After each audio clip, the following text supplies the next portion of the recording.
fantastic day, whatever you're doing. Welcome to the garden stream again. We're having a lovely morning here in my garden, which is now, of course, the Transport Evolved headquarters. I'm just setting the stream up, so if I look a little bit, everybody has to do their own thing. And so I have to make sure that everything works as it should. If you're watching, thanks for spending some time with me here. Hello to those who are greeting me both in Periscope on the Twitters and also in the chat room. I hope that you are safe as usual, and responding to those of you who kept asking me to stream in the garden, in the back garden on my back deck, because you don't like the front porch. I'm here. And I'm a little bit cold because the front of the house gets all of the sunlight, which is one of the reasons why I've been streaming out the front of the house, because it's nicer, it's warmer, and I'm by my plants, by my garden, by my flower garden. But doing this out here means I have to have a light, which I can show you. There's a light right there. And it also means that I have to wear this. It's about, I think probably about 8 degrees Celsius right now, whatever that is in Fahrenheit. I don't do Fahrenheit, you should probably know that by now. So yeah, I hope that you've all been busy. Tell me what you've been up to this week. I'll keep an eye on the chat as I'm looking at my computer's here. I'll keep an eye on the chat and tell me some of the interesting things that you've done this week. I also want to know all of the cool volunteering that you may or may not have done. It could be anything from like making face masks to helping a neighbour get their groceries and things like that. And I realised this morning how little we're paying attention to kind of the neighbourly deeds that a lot of people are doing while keeping themselves socially isolated. Whether that is through making sure that an elderly neighbour who doesn't have any family doesn't have to go outside to get their groceries, they can stay at their home, or whether it's just, you know, checking up on friends who may be having a tough time and not able to go around and do the things that they normally do. I've been continuing working on my free EV navigation app, SAEN, says Nissan Electric C. So tell me about that. That's from Periscope. So yeah, tell me about that. Maybe ping us an email. show@transportevolved.com is an email that should work for everybody. I know in the past some people have got a little bit upset. You know, sometimes people email me, go show@transportevolved.com. Hi Nikki, how's it going? Good. I mean, that's not a great way to start a conversation, but if you just write to say hi, we're not always going to be able to respond because we get a lot of emails. But if you put something in the subject line that is pertinent to what you want to talk to us about, we do our best to read everything. Sometimes things don't get through, but we'll try our best. And someone says in the chat room, don't forget to hit like, everyone, for the algorithm. Gavin says potato. Is that a good thing to do, to put in the subject line? For you, Gav, always. And just for Gavin, so you get excited, Gav, we have 8 planter boxes in our garden, raised beds basically for vegetables, and we've put, one of them is pretty much full of potatoes. We've got some really cool potatoes this year. We've got the Yukons, which are my favourite type of potato. I'm not a fan of the russet. American russets are not so cool. They're a little, I don't enjoy the taste, I don't enjoy the texture as much as kind of the more British style, or in this case the Canadian, the Yukons. So I have the Yukon potatoes. And I've got some of those. I've got some Arodenak. I can't remember how to pronounce it. Bluish, purplish potatoes. They've gone in. I've got some reds in. I've got a couple of other types of potatoes in as well. So I eat way too many potatoes, just for the reason I have a waistline that's too big. Too much starch and sugars from potatoes, basically. If you have a coffee, feel free. Perfect. I do like a good coffee. I use an AeroPress. If you've watched this channel or watched any of my nonsense on YouTube and Twitter before, you'll know I use something called an AeroPress. Really great way of having a really clean cup of coffee. Not too many bits in the bottom. And AeroPressers are really cheap and affordable. You can take them camping. There's even a coffee grinder that fits into your... there is a coffee grinder that fits into the top of the AeroPress, which is great if you're doing road trips and stuff like that. Going to make dinner. Good. Have a good one. Oh, and by the way, everyone, happy Easter if you're watching and you celebrate. Happy Easter. I hope if you were celebrating Passover, that it was a good one as well. Part of me thinks, although I'm an atheist, part of me thinks the irony of celebrating Passover at a time when we all have to stay inside is, I hope, not lost on many people. It seems just scary, to be honest. Anyway, hello from sunny France. We have been waving to the neighbours and ringing friends to see how they are. Good. Please keep doing that, because there are lots of people who are very lonely at this time. I was talking to my mother earlier on, and I call my mum every day because she does live on her own. My sister was able to get over and see her and bring her some groceries and things. But for my mum, not being able to leave the house is really starting to get to her, I think. She's lucky. She is like me. She lives in the country. She lives on the farm where I grew up, and she has a reasonably large garden. It's probably about a half of the size of my garden, maybe a quarter of the size of my garden. But she's got loads. I mean, it's really well developed and built out. And so she's able to go in and use her garden and play in her garden, as she puts it, and grow things. But she also enjoys getting on the bus and riding the bus into town because she doesn't drive. And she's been unable to do that because of the lockdown. So it's really important to do that. Somebody says, Passover definitely has a special symbolism right now. Yeah. Symbolism for Passover, it's, you know, if you don't know the story of Passover, it literally, I'm not going to tell the whole story, because like I say, I'm not Jewish, I'm not a religious person. My wife studied religious studies from an anthropological even, wrong word, anthropological perspective. And so she's got quite a lot of knowledge, but the idea of you know, the angel of death passing over the homes that had the X on the red X in blood on the door, lamb's blood, I believe. Don't quote me on that. But obviously the idea is that the Jewish people were to stay inside, and they put this symbol on their door, and the angel of the Lord would pass over them, and not literally, hence Passover, would not harm them. So yeah, being able to be stuck indoors at the moment must be absolutely horrendous. Who the heck actually thinks that a russet has a taste and enjoys it so bland? Is why people drown it in seasoning. Anthropomorphic. Yes, thank you, little lychee. My EV driving buddy, Lychee, is in the chat room. She is a snow leopard. She has a blue Chevy Spark EV, and she's been a bit sick this week, so I hope you're feeling better, love. Not COVID-19, thankfully, but she has been off work. I hope you're feeling better. Get well soon, hun, and hope that you could be back at work soon.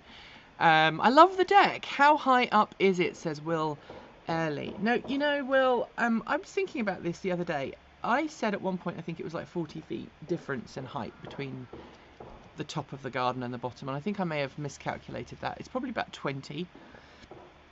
I don't do feet very well. But the deck, this is the ground floor, or the first floor. I don't know if you're aware of this, but in the UK we call the floor that you go in when you walk into a building is the ground floor, because it's on the ground. Americans call this the first floor, which causes all kinds of problems because the second floor is actually the first floor, etc., etc. But this is a ground floor balcony. But at this end, it's really close to the house. Obviously, it's almost at ground level, but at this end, it's probably about 12 feet between. Actually, yeah, it's probably about 10 to 12 feet off the ground. And if you carry that all the way through to the bottom of the garden, it's more than 20 feet. So there we go. Hello, everybody. I'm a hermit by nature, so I'm in my element, says DWC 1964. Yeah. I'd watched the Ten Commandments, the Charlton Heston movie, as Cliff Notes for Passover. Apparently that's a good way of doing it. Simon says, just joined, made an Easter loaf, just a normal loaf really, and a tasty bake of Jamie's vegan brownies. Ah, good old Jamie. 6 slices of toast later, contemplating a brownie with coconut ice cream. Tray bake. Mmm. And a tray bake of Jamie's vegan brownies. There you go, that makes more sense. Simon says, hello, good to see you on the rear deck. Better view for sure. Here's hoping that your potatoes come up. All the best. Make some roasties. Regards from... She's been begging me to make her bangers and mash for a really long time. And I think I've made her some other things when she's been over, but she really wants me to make her bangers and mash. So we're going to have to do that when we're all back to normal, I promise. So I do make a roast dinner most weekends. Sometimes I do a vegetarian roast. Sometimes I will throw in some meat there primarily for my meat-loving wife and daughter. I can go either way. Over on Twitter's, my boysenberry bush is flowering. Lovely. It's going to look beautiful. Over here, and I don't think you can see it right now because it's all blown out, we've got what I believe is a cherry tree, a sour cherry tree, and we've got another one a little bit further round. And we planted some sweet cherries this year, a sweet cherry tree. We planted 2 apple trees. They're already in bloom. The apple tree that I cut right back at the start of the year is coming in and it's flowering, but I don't expect it to have much in the way of fruit this year. And I wish I knew somebody who was a tree surgeon, because I really need some advice on the apple tree. It's not been worked on for the best part probably of 10 years, I think, and all the branches were all intertwined. Some of the main branches were all intertwined, and so I really dramatically cut it back, probably cut off about half of the tree, and I left some of the top foliage on some of the top branches because they were fairly healthy and I didn't want them to have those water shoots just going straight up, which is what you tend to do if you cut all of the branches, all of the old growth off a tree. That's what it tends to do, and I don't want to do that. So this year I've left the very top of the tree as it was, because it was fairly fresh growth, and then next year I think I'm going to have to cut it right back again after some of the new growth that's coming through now hopefully will start going sideways rather than up. So it's a real scary thing here. I warmed up lasagna for Easter. Awful, says Will. I'm sorry. How difficult, says Walter White. How difficult is it to find EV news? Is much less going on? Do you know that I don't know if that is a name? Is that is actually your name? Because if it is, you must get so fed up of people coming up to you and saying, "Say my name." But it is also a cool name, because Breaking Bad is an awesome TV show. There is less EV news. So one of the things that people have said they wanted us to do is to talk about how we make Transport Evolved, how we make TEN. So just as a reiteration, because someone brought it up this week, there's two different things. There's Transport Evolved, and then there's Transport Evolved News. The channel is called Transport Evolved. Our daily content is Transport Evolved. It's just a daily video on Transport Evolved. And then every Friday, Saturday for you, we produce a video called Transport Evolved News, which is the roundup show, which is the one you probably all watched yesterday. It is our highest rated show. It's our highest grossing show. Although even right now, our revenue has dropped by about 50%. And I am starting to panic a little bit. I'm not going to lie to you. We have to cover rent for our commercial property for another 3 months. So we desperately need our revenue to not fall that much, because I don't want to be that person who has to go to drastic measures, and I don't want to do that. So we've already cut back on our spending dramatically. I want to keep my employees employed. I will be the person to take the pay cut. If anybody takes a pay cut, it will be me. I already pay myself well below minimum wage, so I really hope that I don't have to do that. But yeah, I am starting to worry a little bit about that. And that obviously is less interest from advertisers, but it also means less news. Less news that advertisers are going to want to advertise as well. That's the other side to that. So we are in a position right now where creating 10, the Saturday News Roundup show, is taking a lot longer. You know, a couple of months ago, I could literally sit down at the end of a Thursday, or lie in bed on a Thursday evening, or be at the office on a Friday morning with a cup of coffee, and in less than an hour pick out 30 news stories that had come past that had drawn my attention that week, kind of list the final list and put it together, and then it would take me an hour to write the script, and I would be done before the end of the day. On Friday this week, I didn't start collating until in, because they're always ones that I already, well, the first 10 or 20, they're ones that I already know about. They're all already ones that I was aware of, and then I generally have to scrape for the last 10. Last week it was 10 I knew of, and then 20 to scrape. Someone says, I hope you've got water sensors to control over watering. We water everything manually here. I water everything manually. We have a reel at the front of the house. We also have a spigot at the back here and a spigot at the front. And we just literally, I drag the hose around the garden. I do have a sprinkler for the lawn, but I haven't had to use that yet, and we are expecting some water soon. I do water the vegetable plots manually at the moment. My tomatoes and my cucumbers and my garlic, and they all need it. And so they've all been getting it. I haven't put my tomatoes out in the ground yet. I haven't put my cucumbers out in the ground yet. Forecast to get down to 1 degree Celsius tonight. So that's what, 34 Fahrenheit? 34, 35 Fahrenheit. So it's going to get cold tonight. But interestingly, we haven't had to turn the heating on in the house for 2 weeks. Partly because the server room is sitting at 30 degrees Celsius right now. Our server room needs air conditioning. We don't have air conditioning in the house. Alright. So yeah, it's taking me a lot longer to make these videos. And on Friday, I worked, I think it was 16 or 18 hours. It was gone midnight when I went to bed. And I started at 7 AM. So it was a really long day. Does Oregon give you an EV tax credit? There's a rebate.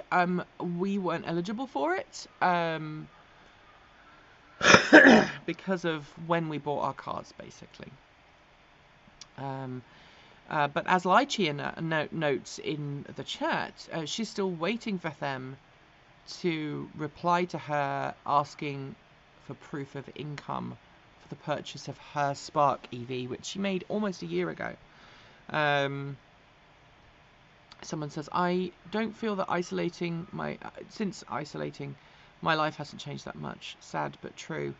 It is sad, but it's a flip side. If you were already living in a socially responsible way and not going out a whole lot and trying to minimize your carbon footprint, that's a good thing. If it was because you were feeling lonely, then I'm really sorry. That would be bad. Nikki, says Lychee, should I be concerned that they haven't even replied to me since we worked on the paperwork for the rebate? You know what, hun? I would probably reach out to them, because you came over to my house. Must have been many, many months ago. We did the paperwork here, didn't we? You came to the house and we did it here. Being eco-friendly is not enough. Mankind must go vegan, says Jugo Server. We'll never be completely eco-friendly if we don't go vegan. So I understand where you're coming from. And this is a comment that a lot of people have come up. I suppose I have been vegetarian in the past. I minimise the amount of non-vegetable stuff I eat, whether that's meat or other stuff.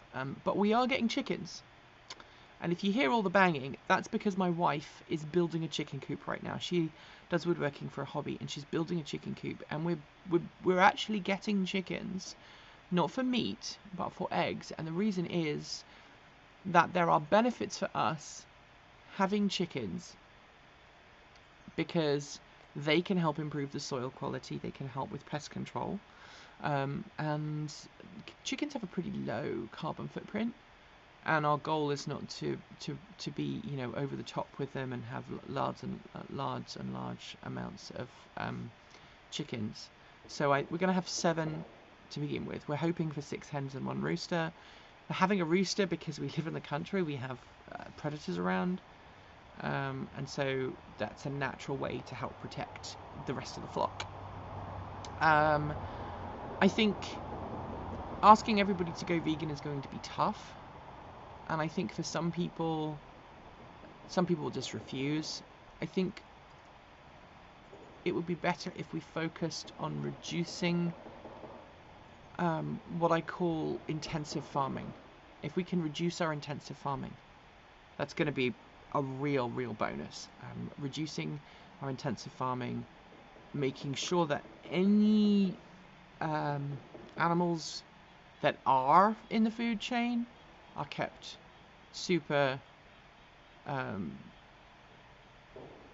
humanely, I suppose, is the way. Now, I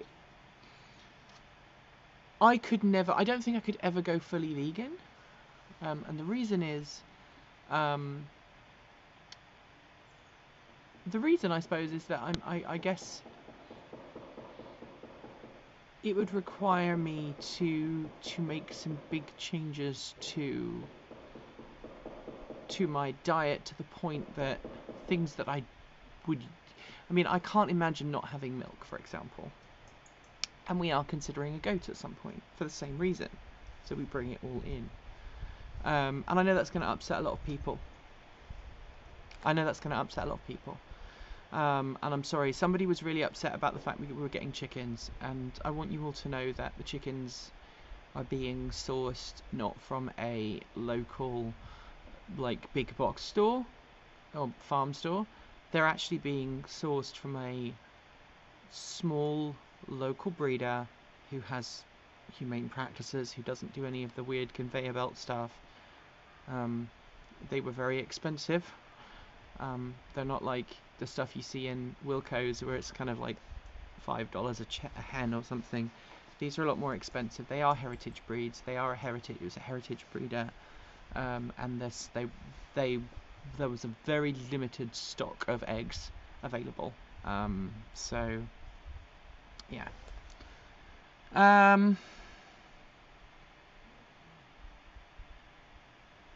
Yeah, no, vegans don't eat anything that comes from an animal. Anything. We're also growing oats this year. Sound like you guys have got some really big woodpeckers out there. Yeah, that's my wife hitting things. Is a Trump basic income handed out for you guys in the States? I have no idea how this works. There's no basic income. There's no UBI here. There's no universal basic income. And, you know, Andrew Yang wanted to do that as a presidential candidate before he dropped out. I support universal basic income, and the reason is that if everybody has a universal basic income, it means everybody can eat at the absolute bare minimum. Everybody can survive at the absolute bare minimum. I also support universal healthcare for the same reason, because I believe that healthcare is a right. I also believe that everybody should have access to land to grow their own food. And I understand that's not possible at the moment in a lot of urban areas, but that's down to the way that we planned cities in an industrial era, and now we're in a post-industrial era. We don't need to have all of these big farms out in the country. We could actually have more houses out here and have more small plots. The plot I live on now would be physically impossible to build and buy today. This was parcelled up 100 years ago, so someone's had a house here for 100 years, and a third of an acre is not even allowed anymore as a physical plot size. Certainly not when you're in the forestry zone, which is what we are in, because we're too close to the trees, technically. That's part of the problem. But I think we need to see more houses being built that are solar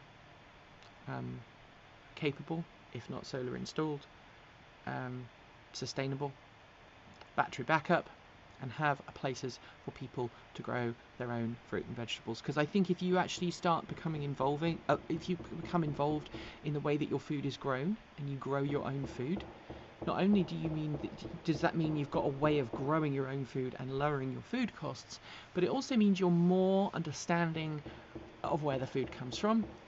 You're not having to rely on preservatives and chemicals to get stuff from the farm to the store, which is healthier, and you tend to eat more healthily. If you've got fresh food that's growing in your garden that you can go out and harvest. Oh gosh, I just spilled coffee everywhere.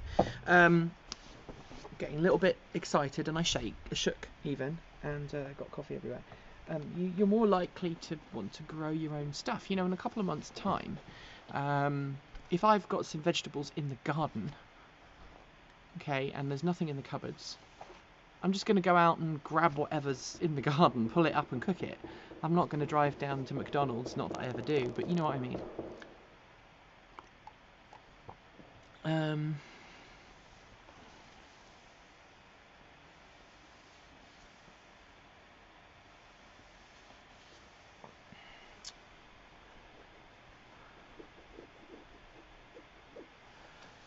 Alright, so Gavin said I went vegan for about a week a few years ago out of boredom and curiosity. This fun experiment, it wasn't difficult. It was about a decade ago. Nowadays there are heaps of tasty looking vegan options. I mean, I have friends who are vegan, absolutely, and I could maybe go vegan if I put my mind to it. I'll be honest, maybe I'm just being lazy, but I also want to have chickens. Claire says oat milk is delicious. The trouble with goat milk is, like us, goats are mammals, and to get milk from you have to get the goat pregnant and remove the baby from its mother. Not necessarily. We had a goat on our farm for many years who never had a kid, and she gave milk. I hear what you're saying.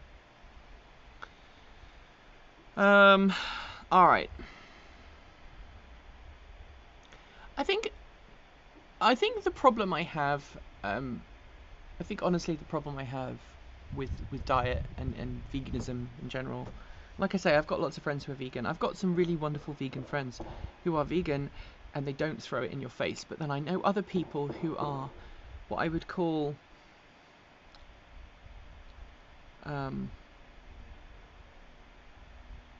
militant vegans who go out of their way to actually give veganism a bad name. Maybe that's my reluctance. Kind of the activist vegans, I don't really get them. If you want to not eat meat, don't eat meat, and that's cool, and I applaud people for making that decision, but trying to, I don't know, trying to go to that next level and shocking people into veganism is, I don't think that's a good thing. Just like I don't believe that shocking people into driving electric cars is a good thing, which is why, you know, we did the video we did today about, hey, look, the air quality is really nice. People are starting to think about electric cars because the light bulb moment has happened. We need light bulb moments of vegetarianism or reduction in meat consumption, which I totally support vegetarianism. I have been vegetarian. I have a mostly vegetarian diet. I eat meat very infrequently. For that reason, I don't feel so bad about eating, having milk and eggs. So there you go.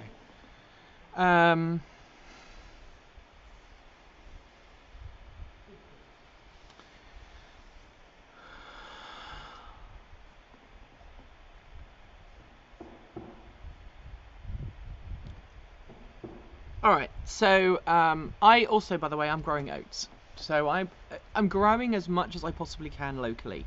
I'm sourcing as much of my vegetables as I can locally. We're growing oats for ourselves and for the chickens. The chickens will give us eggs through the summer. We'll probably store some of the eggs through the winter, probably glass water them.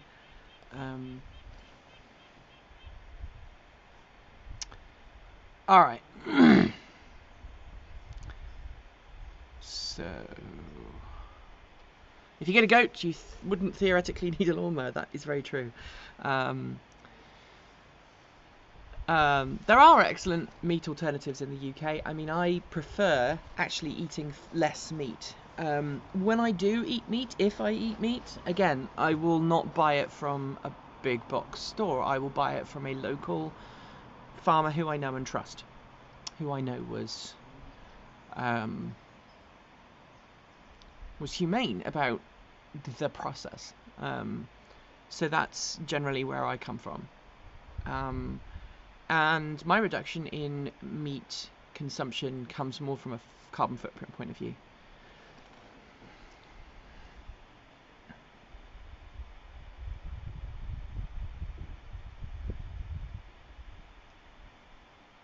So Claire, I know you're vegan. If you have any ideas about, a happy medium, let me know, because I'd really love. I have worked on reducing my consumption of meat. I would like to reduce it more.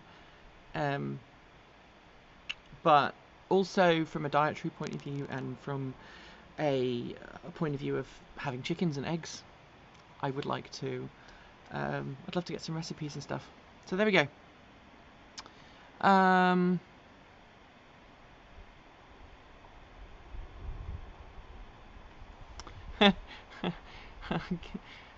My favourite snow leopard says, is our main leggy friend across the border vegan or vegetarian? She is vegan, and she is a good vegan. I love her to bits. I have a friend who is vegan, who is what I would call a real leader for veganism. She doesn't get political about things. She's very quiet about her own personal motivations, but she gets people interested in veganism a lot of the time by showing people just how tasty vegan food can be. There is a vegan cafe that we go to sometimes together. I love her to bits, and she knows I'm getting chickens, and she's cool with that. But she also knows that I try and eat vegetarian most of the time, and she's cool with that too. And that's kind of the veganism that I support. Is kind of like help people along the way. Don't complain at them because they're not where you want them to be. Celebrate the journey that they're making in that direction. It's a bit like criticizing people for buying a particular car when it's not 100%. Erin got a heck of a lot of hate from people because she said, I'm considering buying a Chevy Volt, and people criticized and yelled at her because she wasn't driving an EV or buying an EV. And again, we have a problem as a society. We need to stop doing this to people. We need to stop shaming people for not being where we want them to be.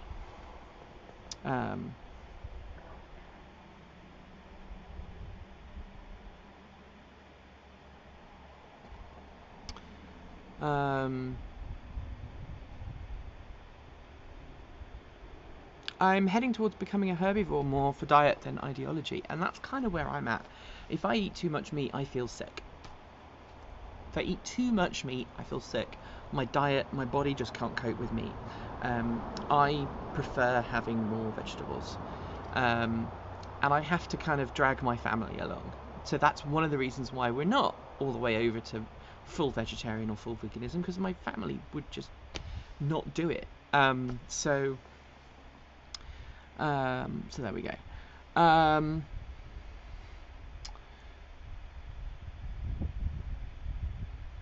Alright, saw an orange city car, commuter car in North Portland yesterday and thought of you. Yay! We haven't bought it yet. We need to buy it. Obviously, we've committed to buying it, so we have to buy it. With the income that the income drop we're currently suffering is really starting to bite a little bit, and we'll make it work. We cannot feed the world on meat. That's a reason enough to minimize eating meat. Yeah, that is true. This is again why we're growing our own vegetables. We moved out here because I wanted to grow our own vegetables and I wanted to be sustainable. That's my wife building the chicken coop. I wanted to have that. I wanted to have that connection to the food I grow. I want to know that the food I grow is good. I want to know that it hasn't used pesticides. I want to know that I haven't played a part in destroying the bumblebee habitats or bumblebee populations. I want to know that I haven't poisoned local wildlife just to have food. And so that's why I'm growing my own food. I know it's healthier for me. I know the vegetables are going to be fresher. They're going to be healthier. It's going to save money. We're talking a lot about food today. I didn't expect to do that today. And Gav, I totally agree with you. The gatekeeping. People who are trying to be better, cleaner, deserve praise, not condemnation for not trying harder. Claire, send me some messages. Send me some recipes. I would love to try some new stuff. One of my favourite things to do, Claire, you might find this funny, is I will make regular meals that I will make, but I'll throw in meat substitutes, and sometimes my family doesn't notice. That's one of the things I love doing. Urban farming needs to expand as well. You're right. And I think, again, that's one of the reasons why I think we need to rethink our urban planning. Our cities are built on the Industrial Revolution, not for post-industrialism. Post-industrialism means we have internet everywhere. We can make power wherever we are in the world, as long as we have a solar power, photovoltaic solar panels or a wind turbine, and we have battery storage. We can make power. We can get internet pretty much wherever we are in the world. How much it costs depends on where we are, but the hope is obviously with Starlink. That was a bit of a Freudian slip. That we will have internet wherever we are, and the same thing here. So I think that the reasons for us living in large cities are kind of falling down. Yeah, no, that was a Freudian slip. Starlink, that's what it's called, isn't it? Starlink? Someone correct me. I haven't had enough coffee yet. Talking of coffee, and guys, again, you might be interested in this. Back to the food topic. I want to grow my own coffee. Now, I didn't think it was going to be possible, but I have done some research, and there's a guy in Michigan who grows his own coffee, and so I want to grow my own coffee. Now, I know coffee trees take forever to grow, and it's a really long process, and you have to keep them inside, and you have to do that, and so we have to, you know, if we want coffee, we have to invest in a really long process for that. So I've kind of lost my train of thought there. So yeah, I want to grow my own coffee at home, and that does mean that I'm going to have to cut back on my coffee consumption. Again, ethical reasons for that, growing my own coffee beans and all of that is something I want to be able to do. I want to not be part of that process. I want to be able to roast my own coffee, and I would need a large number of trees to produce the amount of beans that I would need to make a cup of coffees every day. So there we go. Alright, so I'm just gonna I am just gonna respond to someone who was trying to shame me in the Telegram. Not Telegram. What's wrong with me today? In Twitter. Someone is trying to, on Periscope, someone's trying to shame me. By putting up transgender alert and all of that. I make no secret of the fact that I'm trans, and I'm really sad that society has gone backwards in that regard. I'm really, really sad. It makes me angry. So effing angry. I'm 40. I'm 41 in November. I transitioned in 2000,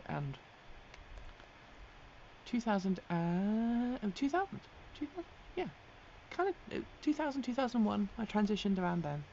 So I would have just been in my early 20s, okay? And I have lived as me half of my life. And only in the last 2 years have people started to take problems with it and attack me for it. And that makes me really angry and really sad, that people would be so pathetic and stupid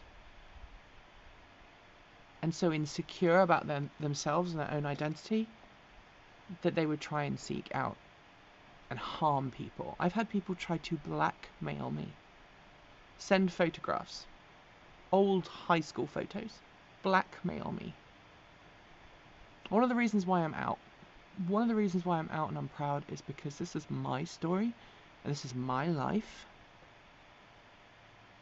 and I get to choose what people know about me. Not you. I get to choose what people decide about me, to what they decide to think about me as a person. And the reason I don't talk about it all the time is because there are more important things about who I am as a person and what I want to do with my life. I have spent most of my life trying to make the world a better place. Trying to push and encourage and educate and inform people that cleaner forms of transport, cleaner forms of energy, more sustainable living is essential for us.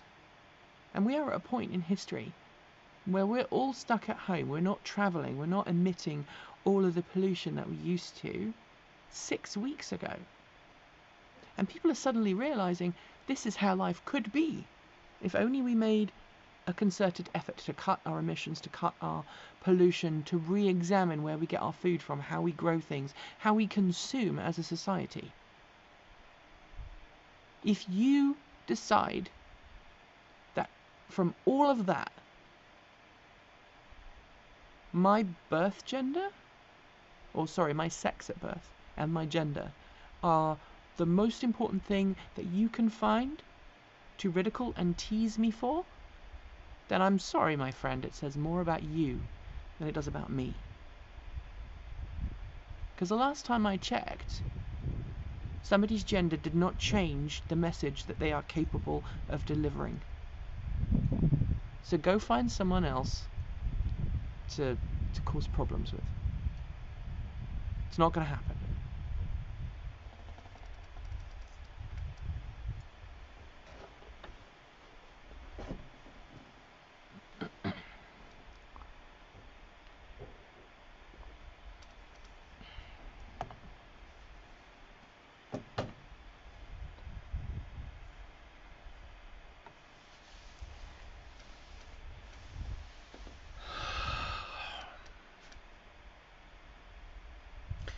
Alright, so let's talk about cool things. Where was I? Did the whole food thing. There's a woodpecker over there. It's doing woodpeckery things.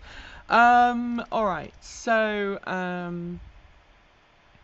while we're on the subject, just while we're on the subject, while we're on the subject, I sometimes dress up as I'm part of the furry fandom. No, I'm not a kinky person. I am the least kinky person you're likely to meet. I have zero interest in kink, full stop. No, I am not driven by any kind of desires in that department. I dress up as a giant animal and I go into kids' hospitals and I go into communities and I entertain and make people smile. And that's the reason I do it, because I love performing. I love making people feel good, and that's why I do that as well. So again, same thing. If you want to attack me for that, I'm afraid you're going to pick on the wrong person. So, you know, I've helped raise hundreds of thousands of dollars at events throughout the last couple of years.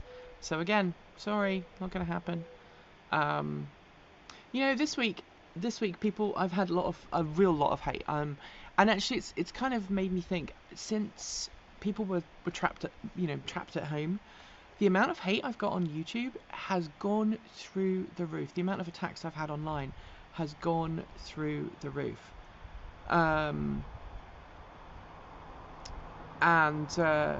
It's scary. You know, I've had people this week criticizing my makeup, my physical appearance, my clothes, the way I talk, more so than ever before. And I mean, yeah, it does get to you. I'm not gonna lie. Friday was a tough effing day for me. Um, but I wonder why people are bored, and it got me thinking about boredom. Because, like, I used to be a teacher, okay? And as a teacher, the kids that caused problems for other kids were generally ones that were bored and were super smart, or the ones that were just bored and stupid. And it made me wonder why people are getting bored. How can people be bored? I don't think I've ever really been bored in my life. Like, maybe occasionally if I'm stuck somewhere waiting and I can't do anything, sometimes, maybe then, yes, I will be edging towards that boredom threshold. But my mind is constantly going, like, with different things. And I think about 5 or 6 different things at the same time. There's only a couple of things that I do that make me feel completely focused and on track. When I'm in a one-shot situation like this, and I am like at an auto show or a car launch, and there's been a whole load of new car stuff been dumped by whoever on stage, and I have to write it down in my book, and then I have to regurgitate it on the screen, and most of the time I don't have a book with me. And sometimes we'll have literally 10 minutes or less with that car, so it has to be a one shot. You have to get all of that information out in one go. At that point, I am completely focused on that task at hand. When I am on a motorcycle or a bicycle, generally on a motorbike is more the case. When I'm on a motorbike, I have to be 100% focused on riding. It is a whole experience. I'm not talking about just riding down the road. If I'm really pushing the bike, really testing its limits, then everything else switches off and my life becomes about riding the bike. Same with driving a car. If I am really driving a car hard, same thing. I switch down to just one singular point in which everything I do is about that car and that driving experience and pushing the envelope. And that's normally when I'm on a track. I don't do that on the public road. When I'm driving on the public road, sometimes my mind goes into other thoughts because there's spare processors, you know. The other time is when I am performing. When I am performing as a character, whether it's steampunk cosplay, fursuit, whatever, if I'm on stage and I'm performing or I'm just interacting with people as another character, I become that character, and all of my spare processes are focused on the character performance, and then there's just like a little background process that is still me, that's checking that everything that I'm doing as that character is safe, making sure that I am safe in the environment, making sure that there are no threats to me, but generally the character runs the show. And when I'm playing music, I sometimes, again, that comes down to that singular point, because I'm generally turning all of my attention to feeding back my performance to myself and making adjustments. But when I am in other positions, when I am in a position where some people would say they are bored, I'm thinking about other things. My mind is constantly running through other things. Excuse me, whether it is, should I get this 3D printer? I wonder how I'm going to increase the speed of my file sharing and the reliability of my file sharing. What would I need to do to extend the Wi-Fi coverage around my entire plot of land? What vegetables am I going to cook for supper tonight? What is ASL for a particular thing? My brain, these are basically thoughts I've just reeled off that have gone through my head today, this morning, that I've constantly got in the background. So there we go. Alright. Where are we? I've had Let and Live Live. A lot of my relatives said a bunch of negative stuff about one of my cousins for being gay. He's a registered nurse that works in an ER now. Yeah, exactly. Same, you know, gay people, trans people, non-binary people, people who are in the LGBTQIA plus spectrum. You meet them every day. Believe it or not, you meet them every day. And it's your choice as to whether, you know, you let your bigotry and your fear of something you don't understand get in the way of you being kept alive or being kept safe or just being a normal human being rather than a douchebag. Trolls are even more stuck at home with nothing better to do. Do you not feel the trolls? Who doesn't love the way Nikki talks? Her accent is amazing. Oh, thank you. Your role in the life of most people is to inform us of EV, etc., and you do a damn good job. If anyone wants to say anything else about the way they are presenting themselves in a bad way, yeah, absolutely. Nikki's accent is amazing until she lets out an occasional American R while speaking. Then, and I'm sorry, Nikki, I do a micro cringe. Gav is from New Zealand. He's a Kiwi, and it's funny. It's kind of funny because the R is what is the one thing that slipped for me. I was doing an animation. I'm doing a top secret animation project with a really well-known animator at the moment, and one of the characters. Oh no, she has a northern accent. I'm not going to give you any of the script because that would put it away, you know. But she was from she's northern, you know, and she was mimicked a little bit on a colleague of mine back in my college days. We'd come in after a performance and we'd go, "Oh, that was amazing," and she'd be like, "Oh no, that was terrible, that were." And I have to just kind of put myself in that mindset to mimic the accent. But also, when I was doing it, I had to redo a couple of lines because a couple of syllables came out in my natural voice and a couple of syllables came out with an American twang, which is kind of fun. I really would love to be a voiceover actor. I think if I could do that, I might even just stop doing this. But maybe do voiceover acting on the side and then do Transport Evolved as well. How come you haven't lost your English accent?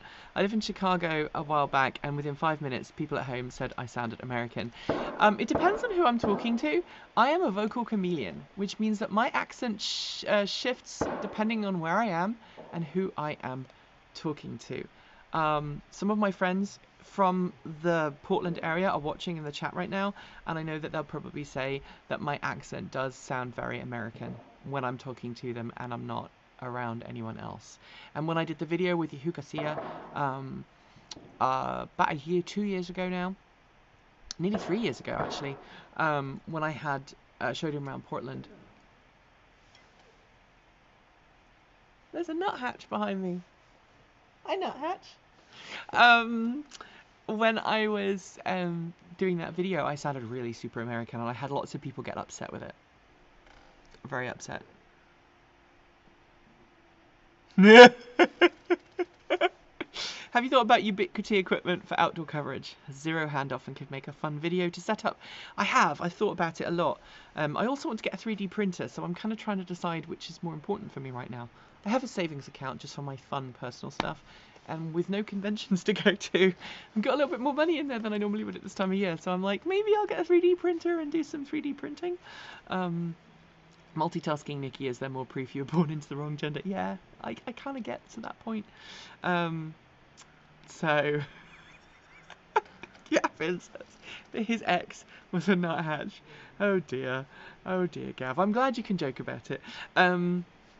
Alright, so it got me thinking. I was thinking the other day, how many EV journalists and people in my position and in the industry can you think of who don't own Teslas? Because I was thinking about this the other day, and I think it's getting pretty small. I was trying to decide why that is. And I don't know if it's because people end up buying Teslas because... So, buying a Tesla is an expensive thing. I can't afford a Tesla, I'm just going to say right now. You know, I will try later, take care. I may have missed someone making a comment on that. I have a... there's no way that I could have afforded a Model 3 when it came out. Maybe we might be able to afford one now. But we still have the Bolt and it services our needs. And I've heard some people talking recently about Model 3, Model S, Model X, Model Y. People really enjoy the car. The supercharging network is fantastic. But also, I've heard some people talking horror stories about the cost of ownership. Someone I follow on Facebook said that they paid $10,000 for tyres over the last 4 years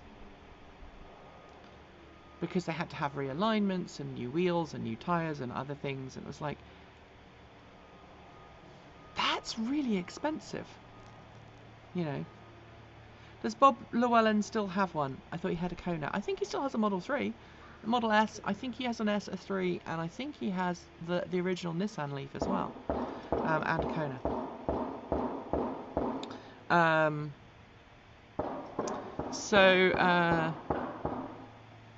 So I think I would prefer a Kona over a Tesla, says Neuromancer. I think the thing that bugs me when everybody ends up going to one particular make and model is then you do a disservice to what is available elsewhere, and I applaud Robert for having multiple different brands of car, and I applaud any EV journalist for having multiple different EV cars.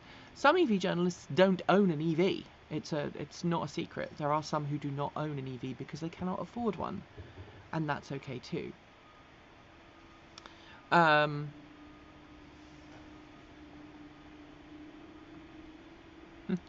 Do you follow Gally Finch?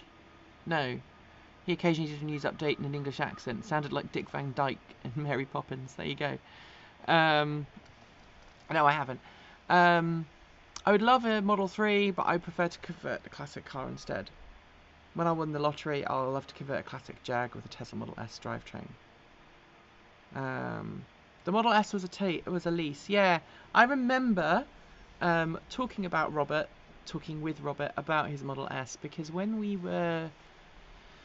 we drove from Norway back to London in a Model S together, and on that trip he hadn't bought his Model S and he was trying to decide whether to lease or buy, and I think we ended up deciding that leasing was a smart move for him.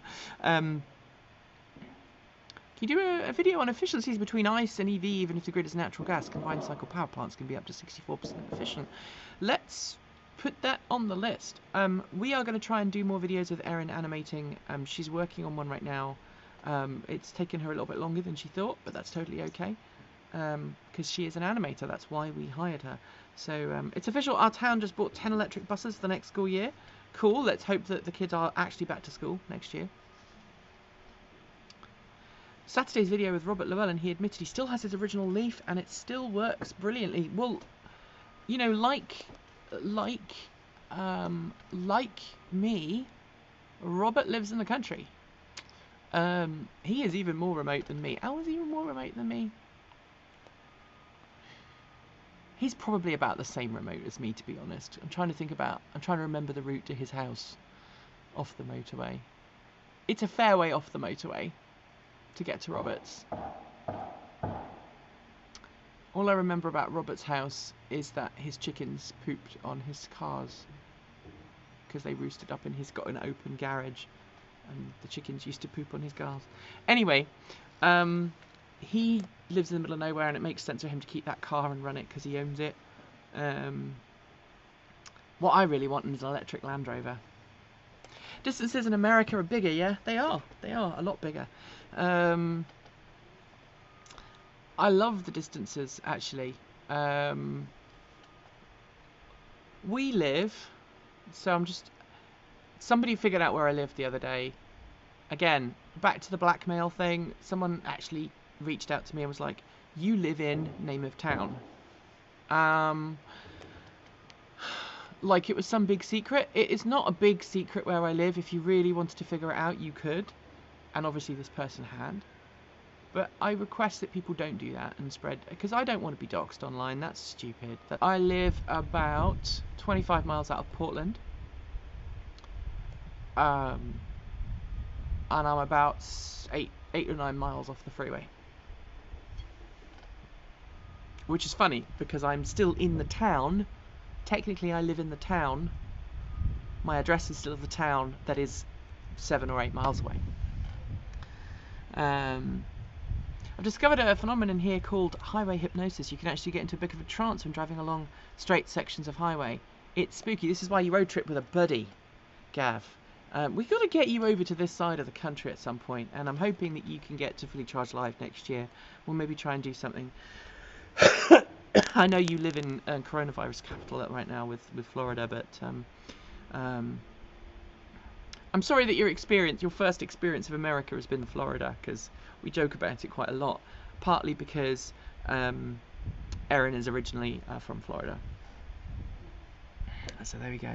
Anyway, so yeah, I was curious. I'm trying to think of who else doesn't own a Tesla. That was kind of the question. Can you give me a list of people that don't own Teslas? It would be fun to say.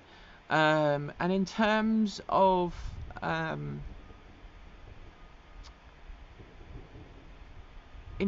journalists that do own Teslas, I'm curious as to why you think they own them, whether that's because they want to have that access or whether there's another reason. So let me know what you think in the comments below, because I think that would be good. Is Erin not getting a hybrid or an EV? She's going to get a plug-in hybrid. This is a reference to something I'd already said. Erin is getting a Volt, not a Bolt, a Volt. She's getting a Volt because she travels a fair amount. She's got family and friends in different parts of the US. And there's no charging infrastructure where she lives, not very much. Despite living really close to Portland, she doesn't have the charging infrastructure that we have here, and she doesn't have access to charging at home that would be anything other than 110 volts. So we've got to see if we can make that happen. Ben has no Tesla. That is true. I love Ben. Ben is, you know, I don't know, maybe it's just because I'm more interested in making, maybe it's my engineering side. Like, I want to own a car that I can tinker with, and I think, as Rich has made very clear in his recent videos, Tesla doesn't let you tinker with your cars. You're right. Yeah, you're right. It's a Volt is still an EV most of the time. It behaves like a range extended hybrid. You're right. How long would GM legally have to support the Volt after cancelling the line?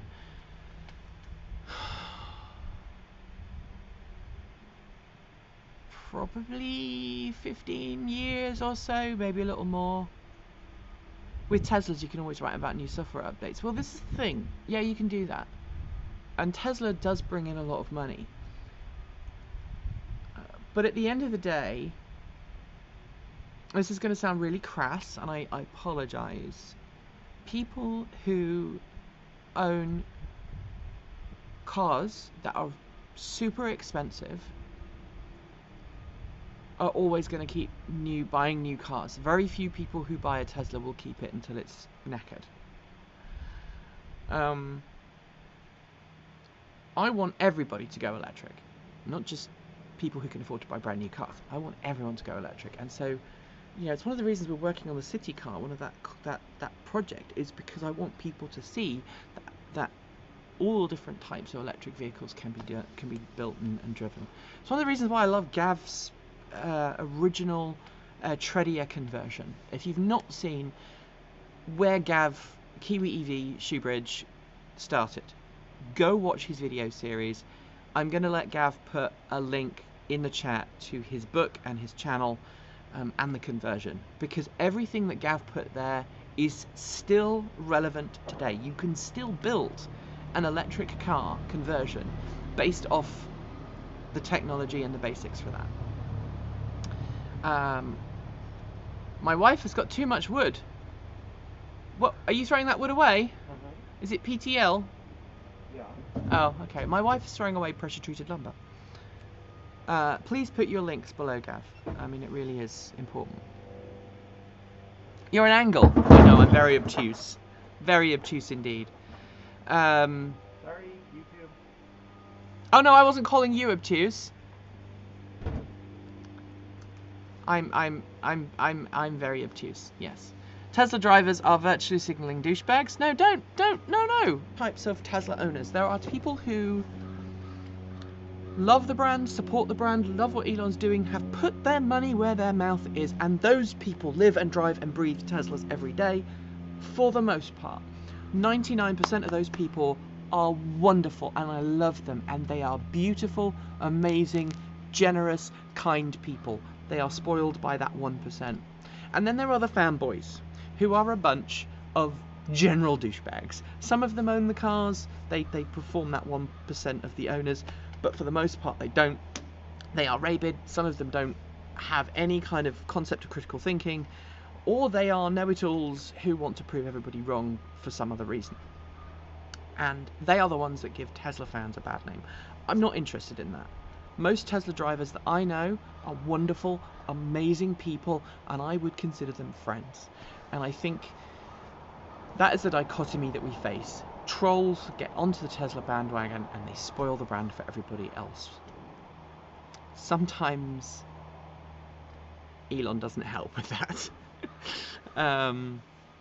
Teslas get a lot of hype because they're so fast. That's what people want to talk to me about when they have their car. And the other thing you have to remember is that Tesla took a stand when no one else was doing it and went, we're going to make electric cars, and everyone laughed at them. So you can forgive Elon for being a little bit off with some people, but he's got to the point now where if you criticize him, he just I would love to see him take criticism a little bit more appropriately. Let's put it like that. But generally, I think Tesla's done a great job. I support Tesla 100%. I think they make great products. I do not support Tesla's attitude towards owner servicing and maintenance. I do not support Tesla's attitude to salvage vehicles because it stops cars from having a reusable life after an incident, and that makes me very sad, because if we want truly sustainable transport, we need to make it easier for people to repair these vehicles, for these vehicles to give their batteries and their drivetrains to other cars. And it's happening, but it's just not. It doesn't take it takes a while.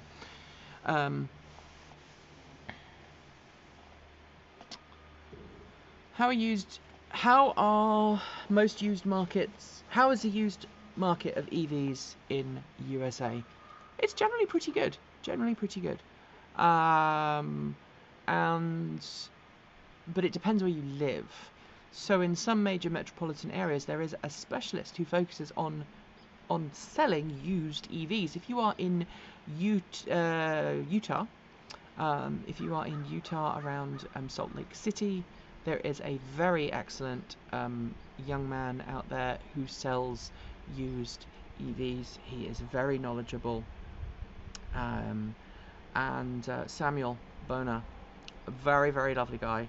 I've met him several times, really knowledgeable, knows his stuff, knows the EV market, and he won't sell you a duft. In Portland, Oregon, there is some other stuff. Here in Portland, we have Platt Motors in Portland, who sell pretty much nothing but used electric cars. And again, great place. We have bought 2 cars from them personally, as a little disclaimer, and they're great. I love Greg. I love the rest of the team there. Great. So, all right. Tesla made a mistake of not offering cheap versions with different colours. There are so many of the black ones around Hightown, it's nuts. Someone said something about Elon in chat. I'm not gonna repeat it, but I kind of agree there with the sentiment. To be fair, it's my Ford dealership that mostly keeps promoting gas guzzlers to me because it's really all they have. They'll hopefully change as they have lots of EVs someday. Yeah, I think, it really is hard for people to understand why car companies are not just switching overnight to EVs, and they need to, but they can't do that unless they get more support from the government. And people go, well, Tesla did it. Yes, Tesla did. But Tesla was a small company when it started, and it's grown out of EVs. Now, you have to decide whether you want all of these mainstream brands to just go away, and then for lots of EV companies to come up in their place. And for those of you who say, yes, but Tesla's around, we don't need the other brands, we absolutely do need the other brands.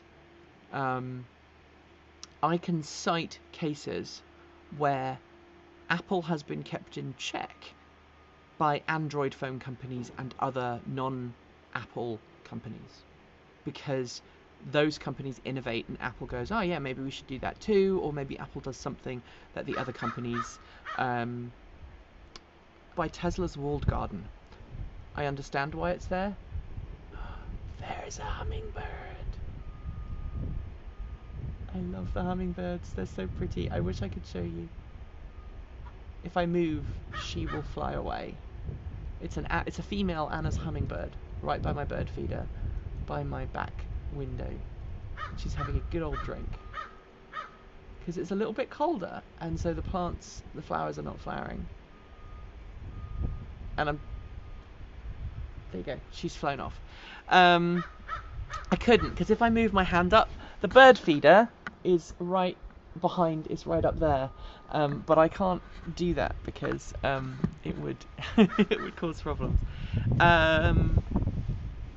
And someone said, yeah, someone who says we don't need other brands, we have Tesla, is going against Elon, who's been clear from the beginning that he wants the competition, wants one positive thing about him, and I do like that about Elon. He's so driven.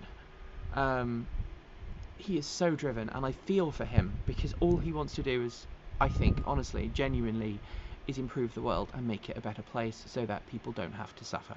And that is a phenomenal thing about him. I think some of the ways he does things are incorrect. I do not like the walled garden approach, but there we go.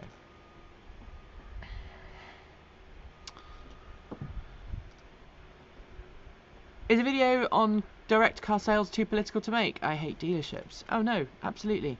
One animal that I would miss if I ever left North America is hummingbirds. Yeah, I'd never seen a hummingbird until we moved here. So I was 35 before I saw a hummingbird.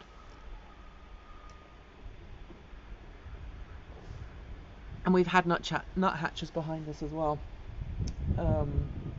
We also have some other birds as well. So there we go.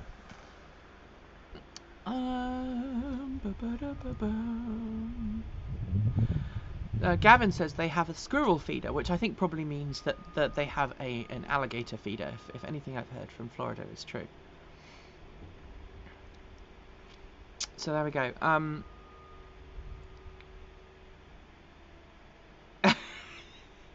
So anyway, the thing that I suppose I'm frustrated by in the EV market right now is that Tesla's doing great things, but making some poor choices on usability. And at the same time, other companies are making completely misguided judgments on battery vehicles and not making enough, and completely screwing it up because they're not making enough, because their dealerships are not selling. So you have to choose, right? On one hand, you've got this company who's doing great things, amazing things with electric cars that are fast, that are becoming increasingly affordable, that are upgradable, that get the job done, which is a fantastic major plus. On the other hand, you've got those cars are also expensive to repair. It's a walled garden approach. You can't repair them yourself, which means expensive repair bills. And I've spoken to people recently with stupidly expensive repair bills, as well as people who are battling Tesla for warranties and stuff like that are having issues like any other automaker. But the expensive repair bills and the walled garden approach is a real negative for Tesla. And then on the other side, you've got lots of car companies that are coming to market with electric cars that are actually really bloody competent. The Kia e-Niro, amazingly competent car. The Hyundai Kona, amazingly competent. The Chevrolet Bolt, amazingly competent. And I believe the Volkswagen ID3 and ID4 will be amazingly competent. But at the same point, all of those companies are making great cars that are much easier for you to work on yourself. You can just buy the parts and install them or work on your car. At the same point, however, the dealer network is terrible, the sales is terrible, and the company is making a half-assed attempt to sell them. This is something that I talk about all the time. Excuse me. This is something I talk about all the time with my good friend Matt Teskey from ChargeWay. He's worked in the auto industry. He understands how auto industry advertising works because that was his job for many, many years before he started ChargeWay. And car companies are so blind about how to advertise EVs that they're cocking it up all the time. So we've got there's not a perfect kind of solution to either of these problems, and it's maddening and it drives me up the wall. Anyway, I feel like Asian brands will go up against Tesla, like Hyundai, Kia, Nissan, Nio, Xpeng, Always, Geely, BYD, SAIC, VW Group, a lot of the investment. But sure, Chinese will be like Android and Tesla, like Apple. Yeah, Chinese will be like Android and Tesla because they gave people. Tesla was perfectly placed in the market. It gave people what they wanted at the time they wanted it. Should Tesla start advertising? No. But I think they need to start addressing some of the stereotypes of owners. There are a couple of gaps in Tesla's market at the moment, and I think Tesla needs to address them. I think Cybertruck needs to address the pickup truck market in a different way to what it's currently doing. So there we go. Anyway, that was a fun chat. I really enjoyed that. I'm sure someone will have been upset by the things I've said. Someone was trying to say electric cars are gay. Gay people drive electric cars. You're right. I drive an electric car. I am gay. The other day, someone said electric cars are only for gay people, Asians, and women. And we joked about it in the office because our virtual office, because Kate Walton Elliott is gay, a woman, and Asian. So obviously that person will be happy to know those three things. Anyway, hit like, comment and subscribe. Support us through Patreon if you can, or Ko-fi. Thank you to those of you who have increased your Patreon support. It really means a lot. Our balance sheet is getting pretty tight at the moment. We're trying to keep things running as best we can. Thanks to those who kept us running through the hard drive crisis this week. We had a hard drive break on Monday. We had bad sectors, and I think it had been going south for a while, and I thought I had email set up so it would email me if something went wrong, and it didn't. So I need to look at that. But we had a hard drive die with bad sectors. It had 18,000 bad sectors on a 12 terabyte hard drive from Seagate. So Seagate sent us a new drive. We put it in, we've resilvered the drive, it's now operating properly, and we're going to send that old drive back off. I'm going to have to spend about $4,500 on new hard drives in the next couple of weeks, or next couple of months, because we're running out of space on our main server, and we need to put another 10 drives in, effectively, to make sure that everything is safe and running, and that's going to be expensive, because they're 12 terabyte drives, so 12 terabyte drives, which I don't even want to think about right now. Which is why, if you can, please do support us and help us out with that. Anyway, I'm going to go and grab an early lunch, and then I have to go and do some other things with chicken wire. Yeah, get ready for the chickens. There'll be chickens here next week. Chicks, we might be inside for that reason. Anyway, thanks for watching me.